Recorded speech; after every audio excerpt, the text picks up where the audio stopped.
I did a video on July 31st titled Russia Hoax Docs Were Hidden Inside FBI Are Declassified and Released. And the Russia hoax, it's back in the spotlight, of course, with all the documents that have been getting released lately.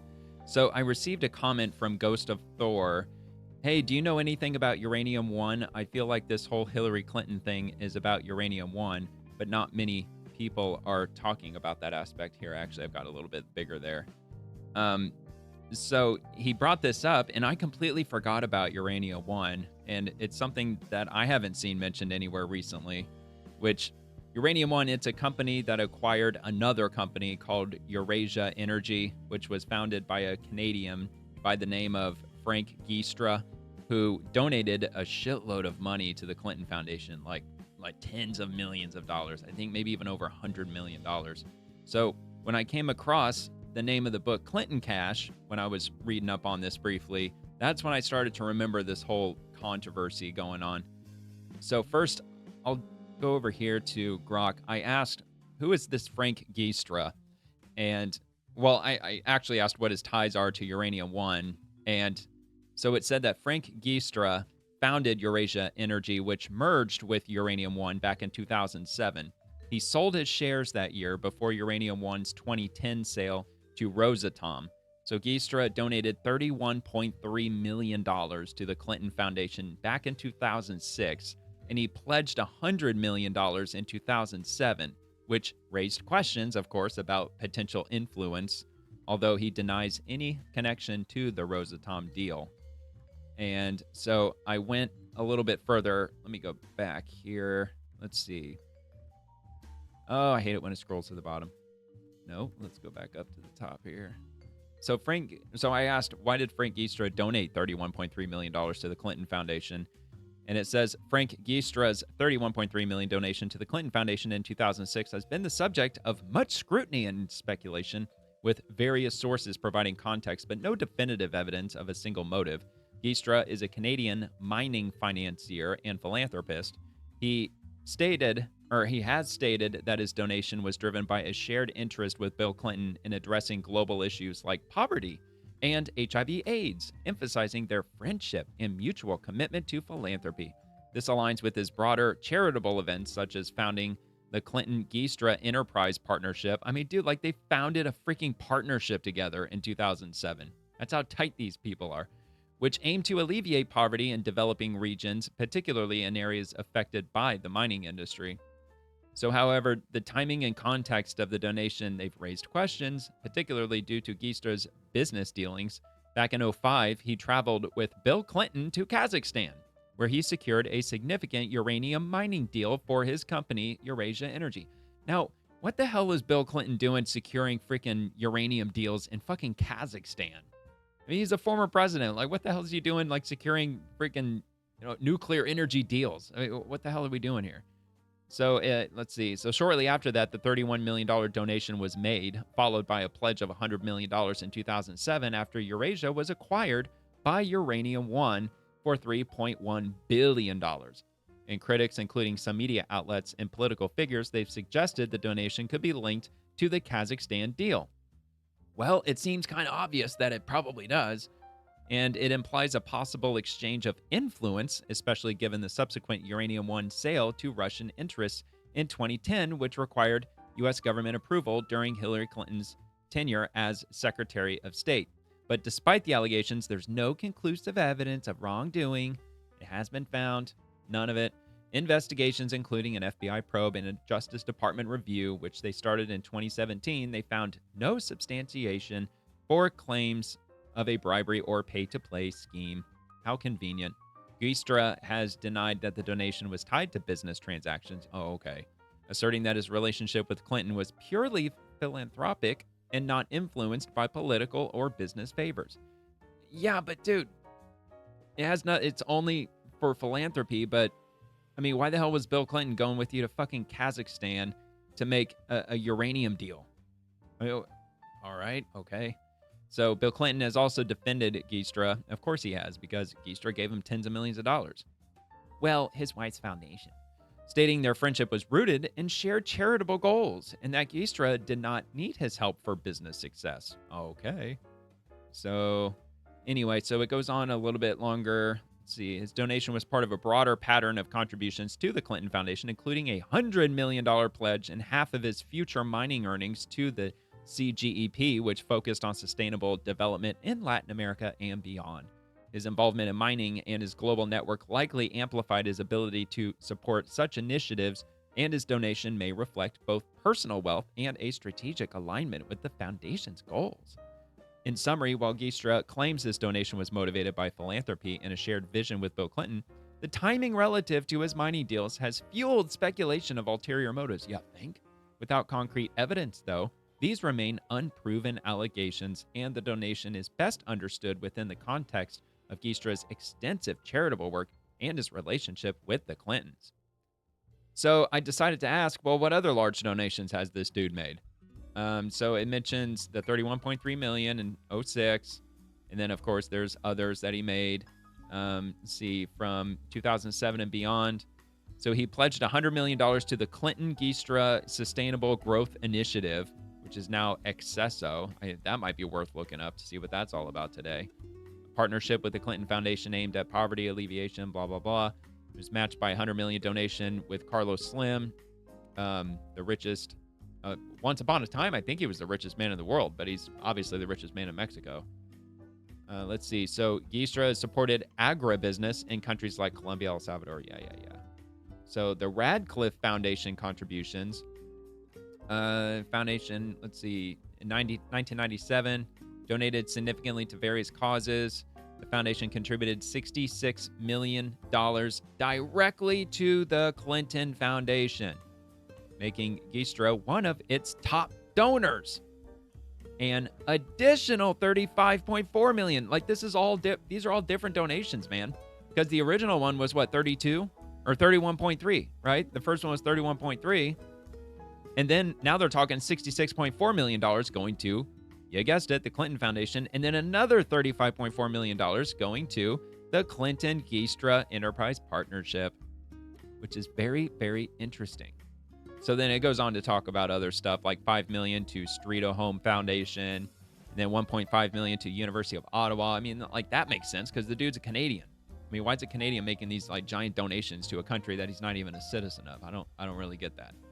And then he donated just a little bit, a drop in the bucket, to $20,000 to Vancouver International Film Festival and other philanthropic initiatives. So Greater Vancouver Food Bank, Million Gardens Movement, partnership with George and Amal Clooney Foundation for Justice, fundraising for the Clinton Foundation. Oh, so look at this. Check this out. There's more Clinton Foundation stuff.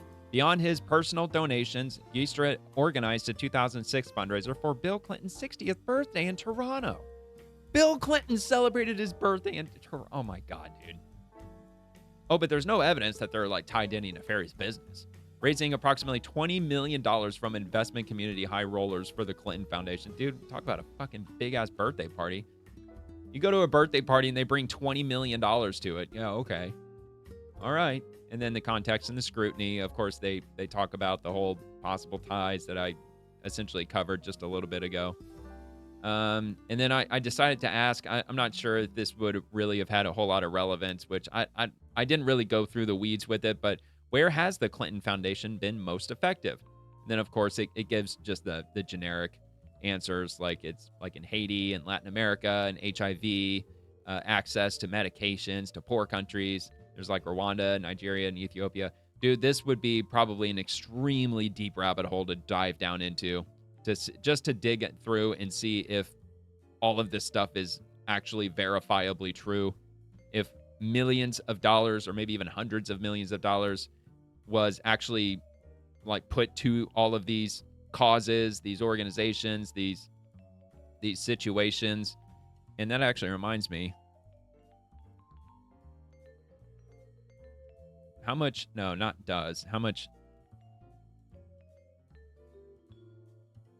raised in total? Just curious to find that answer. $2 billion since 2001. Holy shit. How much does it have today? Oh, Hain, whatever. I think it'll get the gist of it. I mean, AI is supposed to be smart after all. No, how much does it have currently? All right, hold on. No precise figure as of August 2nd is publicly available. Oh, conveniently. Conveniently. Aren't these nonprofit things? Aren't these things supposed to be publicly available information? Oh, wait, hold on. You can check the Foundation's IRS Form 990 filings on their website. Why don't you do it, Grok? Isn't that what you're supposed to be doing? You're supposed to be digging into places that I don't even think about digging into. All right, so let me just make sure that there was nothing else that I wanted to dig into here. I think that was the gist of it. Yeah, this is all getting into Clinton Foundation stuff. So let me jump over here. And I found this video from 9 years ago on CNN Business. This is very interesting. And it's titled, Why the Clinton Foundation is So Controversial. And they talk about Uranium One, and they talk about this Geestra guy and whatnot. So let's hear what they have to say here. Fix the world's big problems, but is let me restart. The Clinton Foundation aims to fix the world's big problems, but has caused serious ones for Hillary Clinton on the campaign trail. The Clintons with the foundation, it's a disgusting situation. All right, real quick, I just want to give you a precise date. This is on June 21st, 2016. So this is before the 2016 election. Do I have a problem when a sitting Secretary of State and a foundation run by her husband collects many millions of dollars from foreign governments? Do I have a problem with that? During her 4 years as Secretary of State, so. Donors poured more than $476 million into the Clinton Foundation. The temptation for that to become a vehicle for influence peddling is enormous. Conservative author Peter Schweitzer argues some foundation backers received favorable treatment while she was the nation's top diplomat, but there's no proof. I don't have an email or a taped conversation Well, no, you're where not somebody going to. says, if you do this, we will give you that. I would say that is a ridiculous... However, correct me if I'm wrong, but wasn't the whole Clinton email server hack and the 33,000 emails and all that, didn't all that happen after June of 2016? Maybe there might have been something buried in those emails. Well, of course, the bleach bit, the smashing of the hard drives and the phones. Makes you wonder if there was some information on that Schweitzer could have benefited from. If you're going to accuse someone of illegal Could have broke another big I don't scandal. accuse them of illegal activity. What I say in the book very clearly is there's a troubling pattern of behavior, and this demands investigation by people that have subpoena power. The Clinton campaign rejects Schweitzer as a Republican operative. But back in 2009, Of course they do. these issues surfaced before Hillary became Secretary of State. He is an alt-right Nazi! Foundation exists as a temptation for any foreign entity or government that believes it could curry favor through a donation.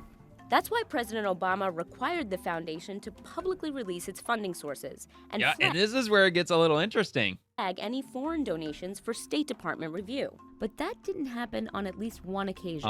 Were there, one or two instances that slipped through the cracks? Yes, but was the overwhelming amount of anything that anybody gave the foundation disclosed? Absolutely. Dude, she is so fucking evil. Oh my Failed to disclose a $500,000 donation from Algeria for Haitian earthquake relief.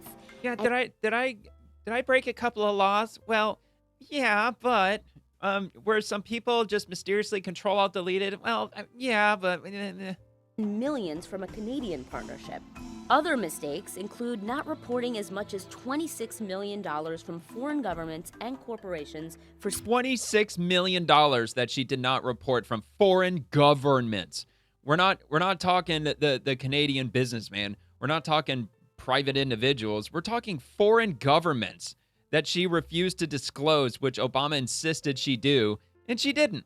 speeches. And that absolutely Clintons nothing gave. happened. And it had to refile several years of tax returns after combining government grants with other donations. Yeah, as I'm sure they the didn't foundation do. acknowledged and fixed all of the mistakes and enjoys a top rating from charity watchdogs. Oh, I'm sure she does. I'm sure she enjoys tons of top ratings from freaking charity watchdogs, quote unquote. Star and Charity Watch.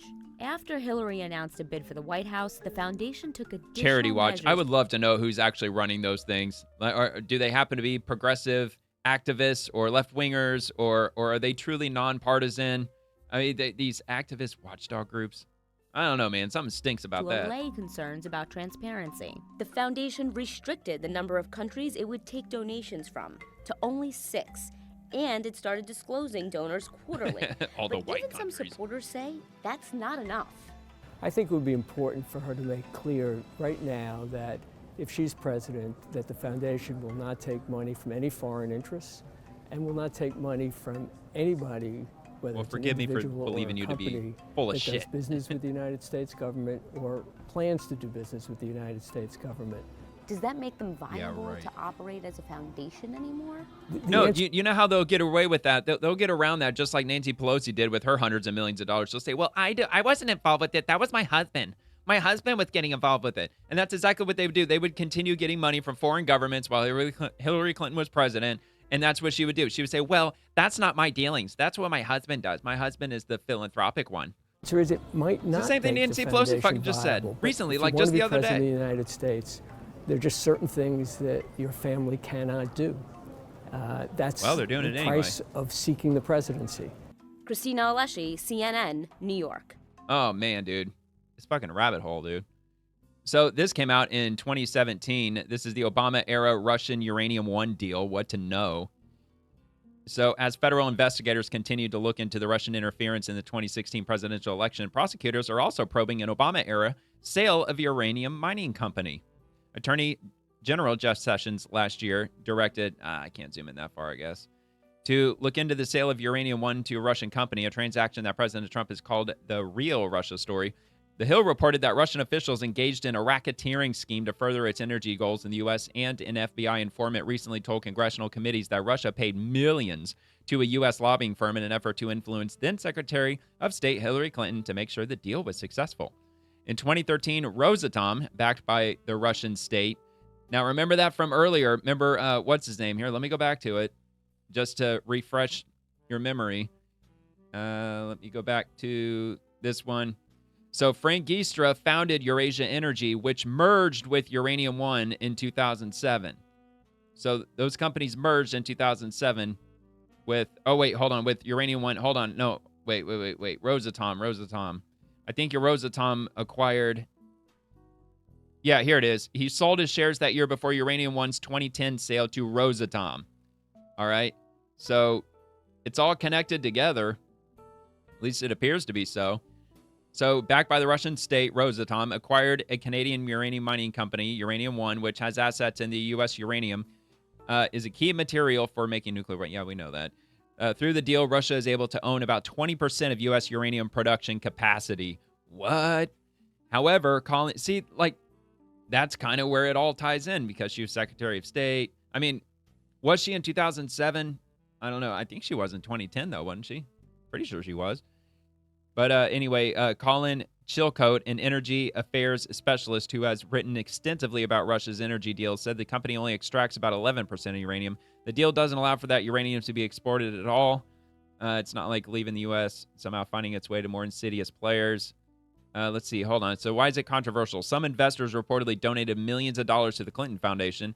Former President Bill Clinton also received a $500,000 speaking fee in Russia, and reportedly met with Vladimir Putin around the time of the deal. Republicans who are largely critical of the deal have said. It's really interesting.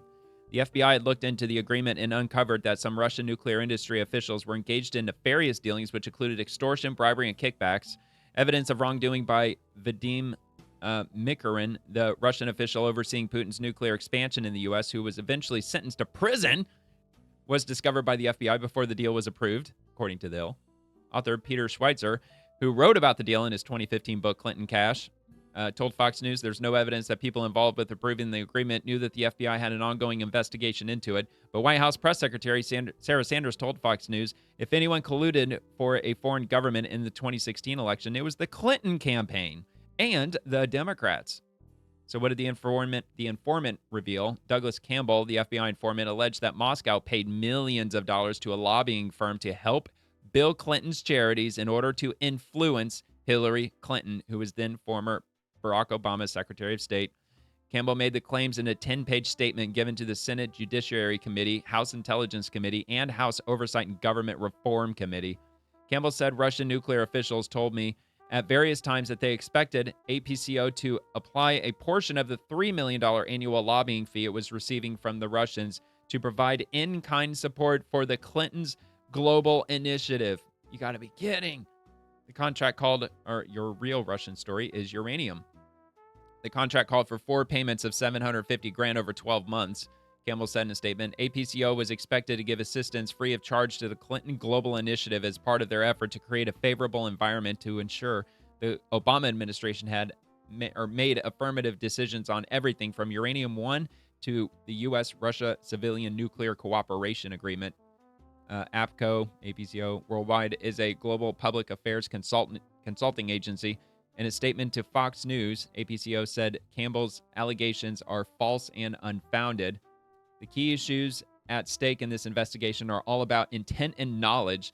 Was there an intent to influence official business? And if so, did the recipient take the money in exchange for taking official action? Jamil Jaffer, a former counsel in the Justice Department and director of the National Security Law and Policy Program at George Mason University's Antonin Scalia Law School, told Fox News. But Jaffer said the credibility of the so-called informant will also come into play. Was this a foreign agent or criminal who turned? Was this a private individual the FBI placed inside the deal? Was this a government employee? All these factors, plus the level of informant's access to relevant information, will make a big difference here, Jaffer said. But what does this deal have to do with the Russia investigation? Well, multiple congressional committees, as well as the Justice Department, are looking into possible Russian collusion in the 2016 election, as we've been hearing about that lately, and ties between Russians and Trump and the Trump campaign. Yeah, we all know it was all a big witch hunt, big hoax. Trump was right yet again. That's your real Russia story, not a story where they talk about collusion and there was none. It was a hoax. Your real Russia story is uranium, Trump has said. Robert Mueller, the special counsel leading the probe into alleged Russian interference in the election, was the head of the FBI when it investigated Rosatom officials' extortion and corruption. Holy shit, dude. What the fuck?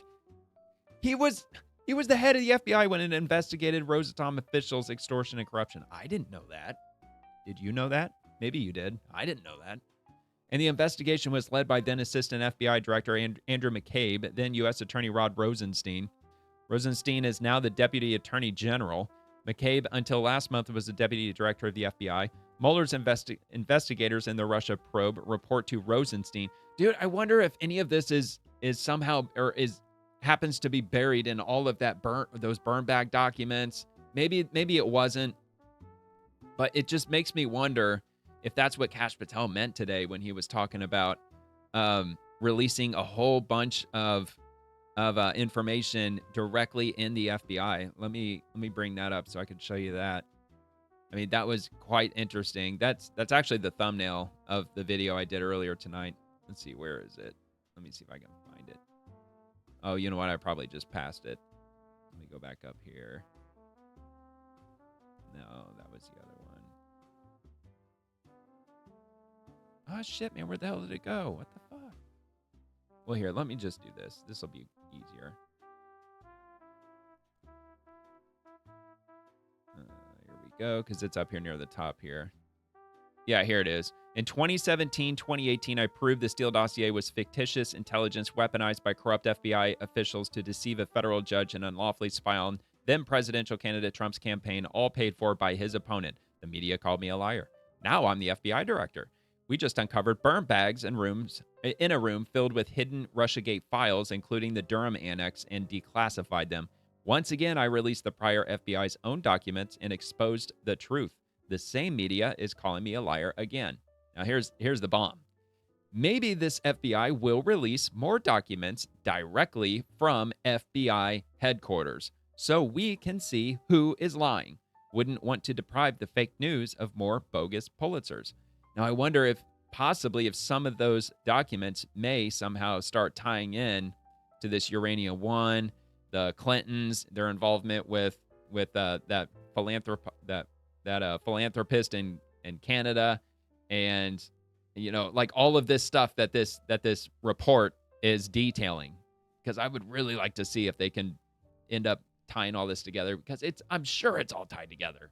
I mean, all these coincidences. I mean, come on, man, give me a break.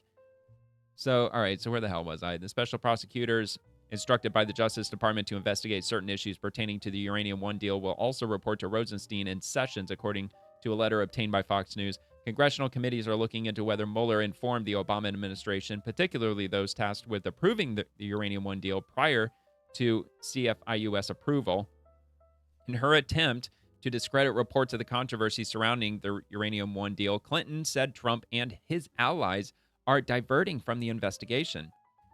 Quote, the closer the investigation about real Russian ties between Trump associates and real Russians, the more they want to just throw mud on the wall, Hillary Clinton said. I'm their favorite target, me and President Obama. Well, now we know why you are. Now we're really getting to the bottom of it. So this is from Politico. This actually came out back in 2017. What you need to know about Clinton and the Uranium One deal. Attorney General Sessions this week raised the possibility that a special counsel may be appointed to investigate potential wrongdoing by the Clinton Foundation, specifically suggestions that a U.S. government panel approve the sale of a large uranium firm to Russian interests in exchange for donations to the foundation. Now, did they even do that? Let's see. Let me see if I can find that. I'm going to pull this up off here to the side just for a second. Let's see. Where is...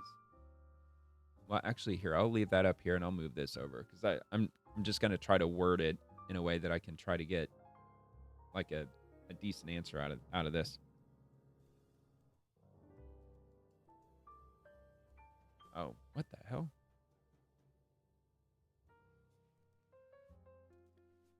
Let's see. Special counsel for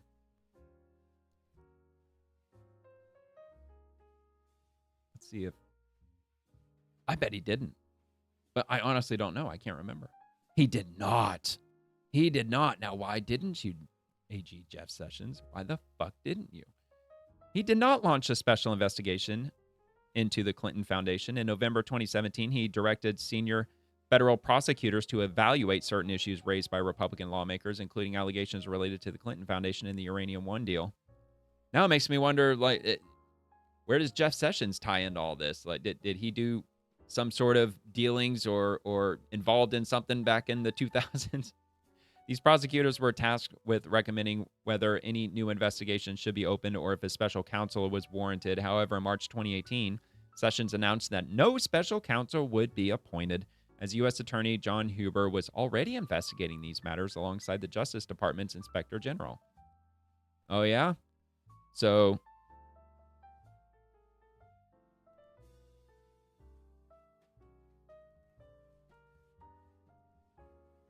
Dude, this rabbit hole could probably go on forever. Let's see. Concluded his investigation by January 2020. His probe, conducted alongside the Justice Department's Inspector General, found no evidence of criminal activity or issues significant enough to warrant further investigation or prosecution. Maybe it had to do with the bleach bit, the hammers, the phones, you know, how the Clinton campaign... Was it the Clinton campaign? I don't want to misspeak, but I think it was.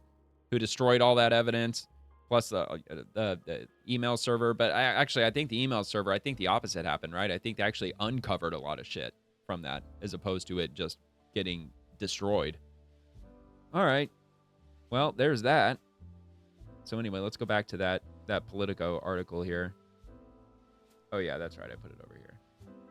All right. So the so-called Uranium One deal has been a focus of conservative media and President Donald Trump, who had repeatedly asked on Twitter why the DOJ is not actively investigating the matter. Below are the must-read questions and some answers regarding the controversy. What is the Uranium One deal? Okay, well, we basically got that out of the way already. Yeah, we did. We already read all that. What are the allegations of wrongdoing? Controversy surrounding the deal largely pertains to 2016. Hillary Clinton, who was Secretary of the State in 2010, when the State Department signed off on Rosatom's purchase of Uranium One.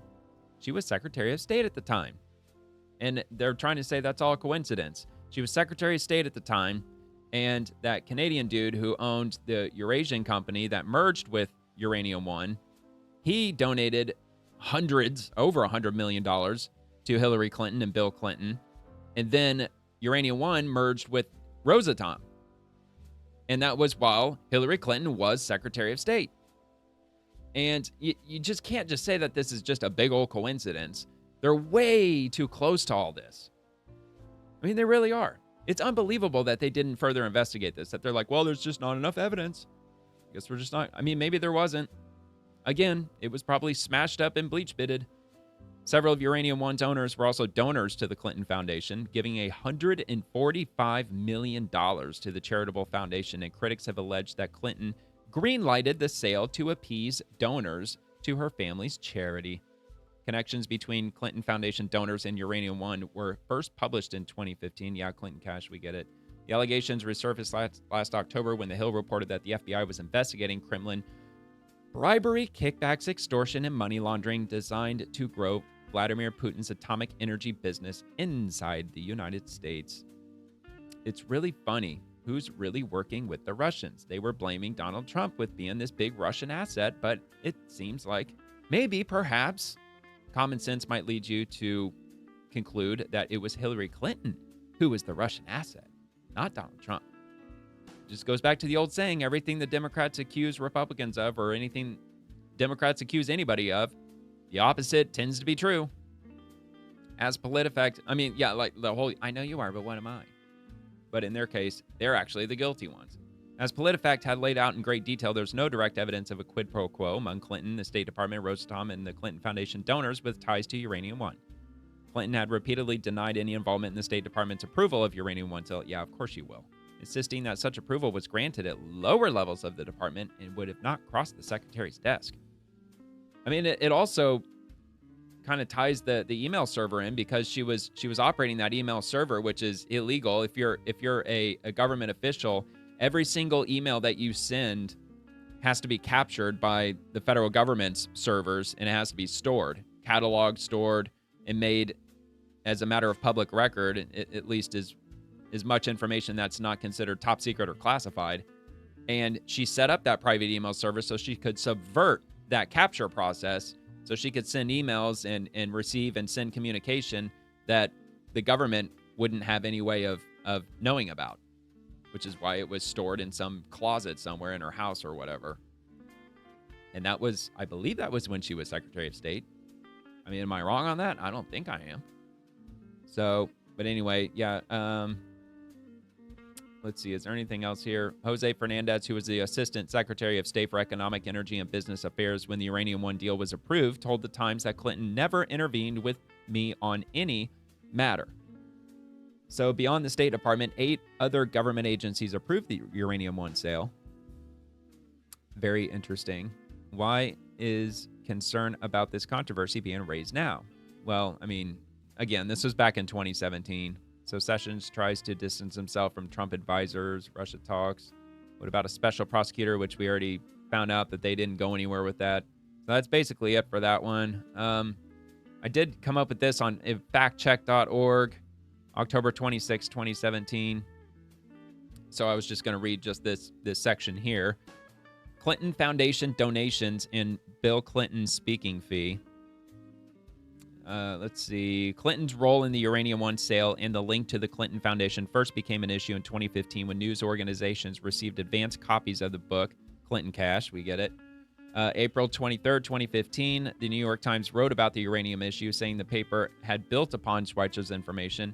The Times detailed how the Clinton Foundation had received millions of dollars from investors in Uranium One, which is a real big coincidence. They received millions of dollars from investors who are also invested in Uranium One, or who were individuals that were working in Uranium One. So the donations from those with ties to Uranium One weren't publicly disclosed by the Clinton Foundation, even though Hillary Clinton had an agreement with the White House that the foundation would disclose all contributions and all contributors. Days after the Times story, the foundation acknowledged that it made mistakes. Oh, it's just a little itty-bitty, teeny-tiny mistake. Saying it had disclosed donations from a Canadian charity, for instance, but not the donors to that charity who were associated with the uranium company. Let's see. So the Times also wrote that Bill Clinton spoke at a conference in Moscow on June 29th of 2010, which was after the Rosatom Uranium One merger that was announced in June of 2010, but before it was approved by the Committee on Foreign Investments in the United States in October of 2010. Awful coincidental timing. The Russian-based Renaissance Capital Group organized the conference and paid Clinton $500,000. Renaissance Capital has, now, by the way, that's more than he made in an entire year as president. He made that speaking. I'd like to know how long he spoke for. I bet he spoke for 10 fucking minutes. How much you want to bet? How much you want to bet that he spoke for like a ridiculously short amount of time? Renaissance Capital has ties to the Kremlin, and its analysts talked up Uranium One stock, assigning it a buy rating and saying in a July 2010 research report that it was the best play in the uranium markets, which is what the Times wrote. But there is no evidence that the donations or the speaking fee had any influence on the approvals granted by the NRC or the Committee on Foreign Investments. Quite interesting indeed. This is from Wikipedia. I'm just going to read just the first part. The Uranium One controversy. It involves various conspiracy theories. Oh, conspiracy theories, Wikipedia. It's all just a big conspiracy. It promoted by conservative media, the alt-right, and politicians and commentators that characterized the sale of the uranium mining company Uranium One to the Russian state-owned corporation Rosatom as a $145 million bribery scandal involving Hillary Clinton and the Clinton Foundation. No evidence of wrongdoing was ever found. So, yeah, according to Wikipedia, it's all just this big grand conspiracy. None of it's real. You know, it's not like that they received $145 million from people directly tied to Uranium One. I mean, come on, dude, give me a break, Wikipedia. But anyway, that's it. That's really all I got on that matter. So I thought that was really interesting. I just had to point that out and do something on that as I replied to his comment, and I said that I was gonna check that out and look into it. And holy shit, man, I'm glad that he actually mentioned that, because it's good timing, because the whole Russia hoax thing is coming back up again, and nobody's really talking about it. Nobody's mentioning it. Now, are they directly tied with each other? I don't know. I mean, it would seem that they would be. Matter of fact, I think, didn't I actually do something on that? Let me see. I thought I might have asked that. Maybe not. Yeah, Uranium One and the Trump Russia collusions. Maybe that's where it was. I thought I asked something along those lines. Yeah, does Uranium One tie in with the Trump Russia hoax? Let's see. The Uranium One controversy and the allegations of a Trump Russia hoax are distinct issues, but they have been conflated in some political narratives, particularly by those seeking to deflect attention from investigations into Russian interference in the 2016 election. Uranium One overview, which we already got all that. Trump Russia hoax claims. So, Russia hoax refers to assertions by Trump and supporters that investigations into Russian interference in the 2016 election, including potential ties to the Trump campaign, were fabricated or exaggerated. These investigations, led by Robert Mueller, concluded that Russia interfered in the election. Yeah. But did not establish coordination between Trump campaign and Russia. But he ended up getting impeached anyway. Trump and allies, figures, including figures like Tulsi Gabbard in 2025, that claimed that Obama-era officials, including Clinton, manufactured or politicized intelligence to frame Trump, pointing to the Steele dossier and other intelligence assessments. I'd say it's a little more than claim, dude. They got it in black and white. It's an actual documented evidence. Uranium One deal was frequently cited by Trump as the real Russia scandal, and so on. So the connection, it was used rhetorically, the Uranium One story, by Trump and supporters to counter the narrative of the Russian interference in the 2016 election, framing it as evidence of Clinton alleged corruption with Russia. This served to deflect attention from the Mueller investigation and cast doubt on its legitimacy. And they give examples, critical analysis. They've been repeated. The Uranium One allegations have been repeatedly debunked as lacking evidence of a direct link between Clinton, the deal's approval, and Clinton Foundation donations. I mean, yeah, that's what you say, but I just say that yes, I guess technically that would be true. Even Schweitzer even said, like, I don't have an exact email saying that this and that. Like, if you do this for me, then I'll give you millions of dollars if you let this deal go through or whatever. So, I mean, I guess they're technically correct, but just all of the timings, and they're all incredibly too closely tied together, especially with Hillary Clinton being Secretary of State at the time that Uranium One did that acquisition, and Bill Clinton just so happened to give a $500,000 speaking event in the same year. And then these uranium dudes were like giving Bill Clinton $20 million on his birthday in Toronto. I mean, give me a break, man. It is absolutely crazy, man. That scandal. I forgot how deep that shit went. Absolutely crazy. So yeah, right on, Ghost of Thor. That was pretty cool. That was pretty enjoyable digging back into that one. Pretty crazy. So anyway, thanks for watching. Like, comment, subscribe, and I'll see you later.